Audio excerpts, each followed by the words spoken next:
എൻ്റെ കക്ഷി പൂർണ്ണമായിട്ട് വിശ്വസിക്കുന്നതും അയാളെ ബ്ലാക്ക്മെയിൽ ചെയ്യാനായിട്ടുള്ള ശ്രമമാണ് നടത്തിക്കൊണ്ടിരിക്കുന്നതെന്നാണ്. കാരണം അതിന് ഉപോദ്ബലകമായിട്ടുള്ള ചില തെളിവുകളും ഇലക്ട്രോണിക് എവിഡൻസ് നമ്മൾ കോടതിയിൽ ഹാജരാക്കുന്നുണ്ട്. CPM MLA M മുകേഷിനെതിരെ ഉയർന്നു വന്ന ലൈംഗികാതിക്രമ പരാതിയിൽ മുകേഷിന്റെ അറസ്റ്റ് തടഞ്ഞുകൊണ്ട് ഒരു സെഷൻസ് കോടതി വിധി ഈ അടുത്ത് പുറത്തു വന്നിരുന്നു. ഇതിന് പിന്നാലെ ഇപ്പോൾ മുകേഷിന്റെ അഭിഭാഷകൻ ചില നിർണായകമായ വെളിപ്പെടുത്തലുകളുമായി മാധ്യമങ്ങളെ കാണുകയുണ്ടായി.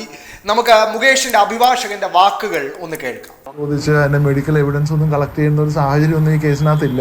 ഒരു പ്രതിയെ കാണിച്ചു കൊടുത്ത് തിരിച്ചറിയേണ്ട സാഹചര്യമില്ല ഈ പ്രതി. അപ്പോൾ പല കാരണങ്ങൾ കൊണ്ടും ഈ 4 ദിവസം അറസ്റ്റ് അല്ലെങ്കിൽ 5 ദിവസത്തെ അറസ്റ്റ് തടഞ്ഞുകൊണ്ട് ഒന്നും സംഭവിക്കാനില്ല. അന്വേഷണ ഏജൻസിക്ക് പ്രത്യേകിച്ച് ഒരു നേട്ടവും ഇല്ല. അതുകൊണ്ട് തന്നെ ഇത് അയാൾക്ക് കോടതിയിൽ ബോധ്യപ്പെടുത്താനുള്ള തെളിവുകളെ എത്തിക്കാനായിട്ട് അഭിഭാഷകനായിട്ട് കമ്മ്യൂണിക്കേറ്റ് ചെയ്യാൻ പോലും പറ്റാത്ത രീതിയിലാണ് അവിടെ.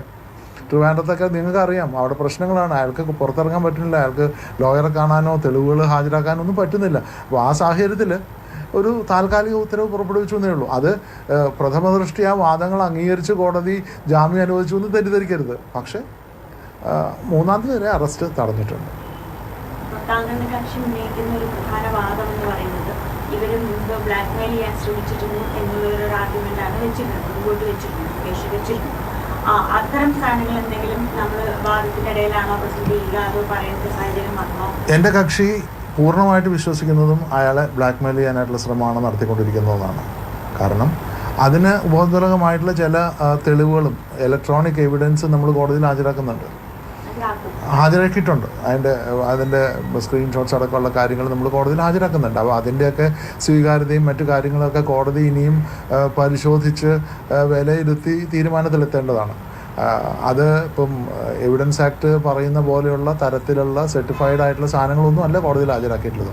അതുകൊണ്ട് തന്നെയാണ് അഭിഭാഷകനുമായിട്ട് അയാൾ ബന്ധപ്പെട്ട് അയാളുടെ തെളിവുകൾ അഭിഭാഷകനെ ഏൽപ്പിക്കാനും അത് കോടതിയെ സമർപ്പിക്കാനും ഒക്കെ ഉള്ള ഒരു ബ്രീത്തിങ് ടൈം അയാൾക്ക് കൊടുക്കുന്നത്. മാത്രമല്ല 2009 അവർ അയച്ച ഇമെയിൽസ് ഉണ്ട്. 2009 അവരയച്ച ഇമെയിൽസ് ഉണ്ട്. ആ ഇമെയിൽ നമ്മൾ കോടതിയിൽ ഹാജരാക്കിയിട്ടുണ്ട്. ആ ഇമെയിലിലൊക്കെ അവർ പറയുന്നത് മുകേഷിന് നന്ദി പറഞ്ഞിട്ട് ഇത്രയും മാന്യമായിട്ട് പെരുമാറി, ഇത്രയും ഭംഗിയായിട്ട് ഏറ്റവും മാന്യതയോടെ എന്നോട് പെരുമാറുന്ന മുകേഷ് ചേട്ടന് നന്ദി എന്ന് പറഞ്ഞിട്ടാണ് അവർ ഇമെയിൽ അയച്ചിട്ടുള്ളത്. സരിതയായിട്ടുള്ള അവരുടെ പ്രശ്നങ്ങൾ ഞാൻ ഫോൺ ചെയ്ത് സംസാരിക്കട്ടെ, ഞാൻ ഇടപെടട്ടെ. അപ്പോൾ she is not a stranger. ഈ പറയുന്ന ആളല്ല.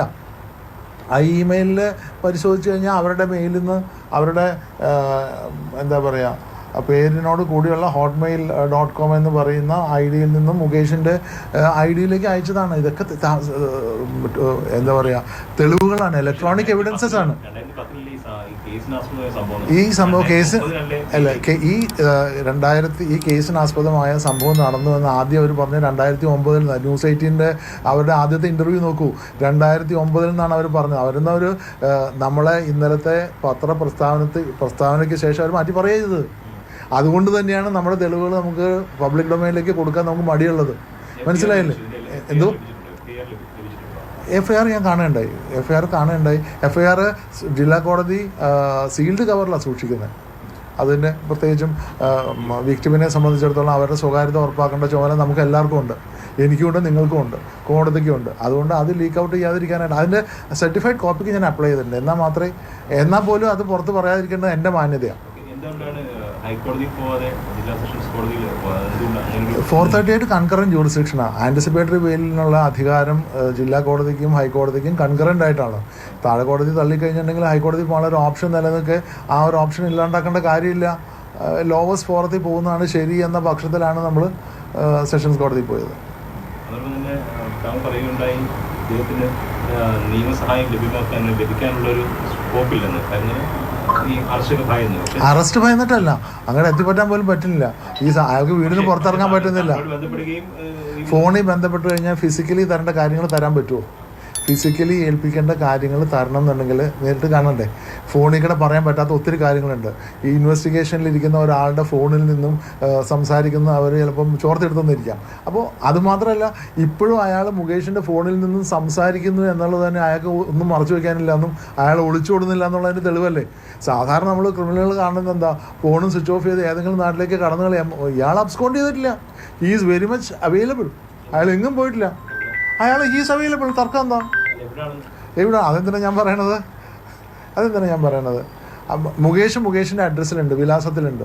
ഞാൻ മുകേഷുമായിട്ട് ഇന്ന് പലകുറി ഫോണിൽ സംസാരിച്ചതാണ്. മുകേഷ് എങ്ങും ഒളിച്ചു പോയിട്ടില്ല. മുകേഷ് ഏതൊരു അന്വേഷണ ഉദ്യോഗസ്ഥൻ്റെ മുമ്പാകെയും കോടതി കൽപ്പിക്കുന്ന ഏത് സമയത്തും പോകാനായിട്ട് തയ്യാറാണ്. വേറെ എന്താ വേണ്ടത്? അതെ, 2010 നടന്ന ഒരു സംഭവം അതുകൊണ്ടല്ല, ഒരിക്കലില്ല. ഇതിനകത്ത് ഇയാളെ കുറ്റവിമുക്തനാക്കുകയല്ലേ ചെയ്തേക്കണത്. അങ്ങനെ പറയല്ലേ. 2010 നടന്ന ഒരു സംഭവത്തെക്കുറിച്ച് 2014 ഒരു ആരോപണം ഉന്നയിക്കുമ്പോൾ തീർച്ചയായിട്ടും നമുക്ക് ഒരു സംശയം തോന്നും. അതിൻ്റെ സത്യസ്ഥിതിയെക്കുറിച്ചിട്ടൊരു സംശയം തോന്നാം, ഇല്ലേ? സാധാരണഗതിയിൽ ഒരു നിയമവിരുദ്ധ ധാരണയെന്ന് അവകാശപ്പെടുന്ന ഒരു സ്ത്രീക്ക് നേരെ ഇത്തരത്തിലൊരു കടന്നുകയറ്റം ഉണ്ടായിട്ടുണ്ടെങ്കിൽ തീർച്ചയായിട്ടും അവർ ഇമ്മീഡിയറ്റ്ലി അതിനോട് പ്രതികരിക്കണ്ടേ?